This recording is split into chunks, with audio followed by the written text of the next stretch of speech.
Et salut à toutes et à tous et bienvenue dans le premier épisode de la chronique culturelle. Ah déjà la chronique culturelle, qu'est-ce que c'est?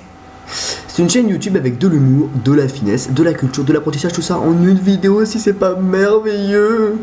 Enfin bref, aujourd'hui un sujet dont certains youtubeurs ont déjà parlé, mais bon, vu que je suis un gros connard, sans idée et que j'aime faire chier tout le monde, je vais le faire quand même. Certains le vivent au quotidien, d'autres très rarement, mais tout le monde a déjà ressenti cette sensation qui est la peur. Déjà, qu'est-ce que c'est que la peur, mon cher ami? La peur est une émotion ressentie généralement en présence d'un danger ou d'une menace. En d'autres termes, il peut aussi désigner l'appréhension liée à une situation déplaisante. Il est alors question de phobie. Selon certains psychologues tels que Paul Ekman, un psychologue américain né en 1937, la peur est créée par un flux d'émotions dont la joie, la tristesse ou la colère. Wikipédia est ton ami. D'après de nombreuses enquêtes, la majorité des peurs communes incluent les fantômes, les océans, les serpents, les araignées, les chauves-souris, les filles, les examens, Twilight, etc. La peur réagit différemment selon certaines personnes. Un exemple tout. Edouard et son meilleur ami Roger vont au cinéma voir un film d'horreur.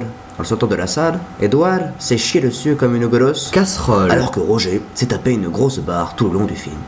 Comment c'est possible? Ce sont des choses qui arrivent, car personne n'est comme tout le monde, et tout le monde est différent à ce type de sensation. Certaines personnes vont avoir une phobie du vide, alors que d'autres pourront sauter d'un building entre deux pauses café après une réunion. Et si, ma gueule.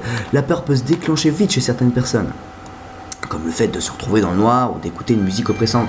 Certains vont avoir peur de se retrouver enfermés dans un espace réduit, ou d'autres d'une mélodie aiguë, de boîte à musique, celle d'enfants. Certains vont avoir peur de la musique qui s'accélère avec des sons de plus en plus angoissants, signalant un danger imminent, comme la musique très connue de Hello Zip de Charlie Closer dans le film Saw. La peur joue beaucoup moins sur les sens que sur l'imagination.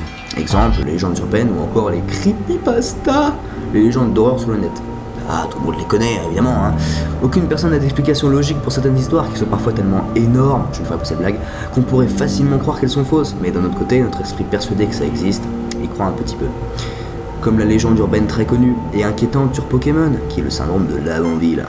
Une petite ville dans les premières versions de Pokémon qui a la particularité de contenir la tour Pokémon, où sont entreposées les tombes des Pokémon morts. Selon la légende, la musique de l'Avonville provoquerait des malaises, des situations d'angoisse, etc. Bien qu'il y ait plusieurs versions à cette histoire, et elles sont toutes très joyeuses. Et c'est ce qui fait la beauté d'une légende urbaine, car l'imagination est parfois plus terrifiante encore. Certaines peurs sont liées à un traumatisme aussi. Cependant, différents individus peuvent réagir différemment à cet événement similaire. Un individu peut faire l'expérience d'un événement qui lui serait traumatisant, alors qu'un autre individu ne peut pas souffrir du traumatisme lors du même événement. C'est la notion de vulnérabilité psychologique. On ressent la peur un peu partout au quotidien, que ce soit au travail, à la maison, dehors, mais nous, on va se pencher, avec modération, sur la peur liée aux films, aux jeux et aux musiques. Ah, question jeu d'horreur, hein, et là je parle bien de jeux vidéo, bien évidemment, hein, pas le loup-garou qu'on joue un dimanche de soir de baptême raté avec ton cousin Joe complètement drogué à l'absinthe, non, je parle de jeux d'horreur terrifiants, que personne n'a envie de jouer dans le noir un dimanche soir de baptême raté avec le bon cousin Joe complètement drogué à l'absinthe, non. Il existe de nombreux jeux d'horreur, des plus anciens aux plus récents, ils ont tous entre guillemets le même but, nous faire de la chair à pâté dans l'estomac. Ils ont pour le même but, nous faire chier dessus.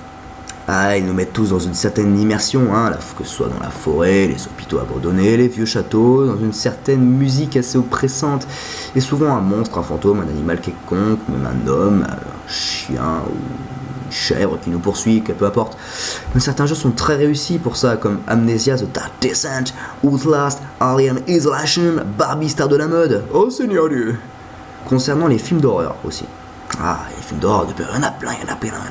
Il en existe toute une petite tripotée dont le but était le même, créer un sentiment de peur ou d'angoisse parmi les plus connus. Il y a Frankenstein de James Whale, Dracula de Todd Browning, Psycho d'Alfred Hitchcock, L'Exorcist de William Friedkin, Massacre à la tronçonneuse de Tobe Hooper et Le Silence des agneaux. Enfin bref, que des bons films à regarder entre amis.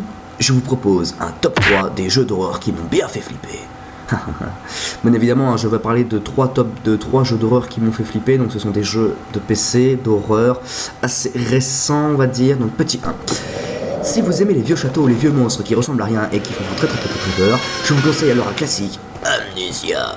Alors, en fait, c'est un jeu oppressant et horrifique dans lequel vous incarnez Daniel, un Gugus dont on sait pas grand chose, dans un château dont on sait encore moins attraqué par une créature dont on sait rien du tout. Très bien réalisé je trouve, hein. Surtout l'ambiance qui te donne envie de t'arracher les tripes et de te les faire sortir de ton corps, de te les faire sécher devant le feu de bois. Vraiment, foncez, il vaut le coup d'œil, sincèrement. petite...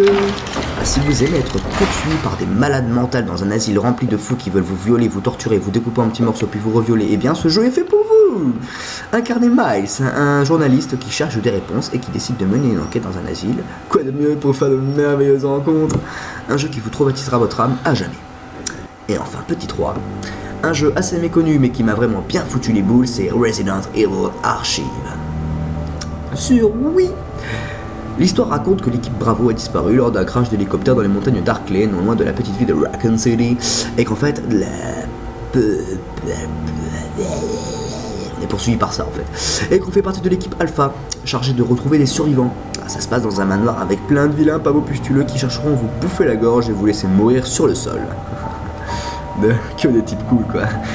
Voilà, cette vidéo est terminée, j'espère que ça vous a plu, n'hésitez pas à commenter, à mettre un pouce vert, à partager ma vidéo, il y en aura d'autres bien évidemment, prenez soin de vous et à la prochaine, ciao.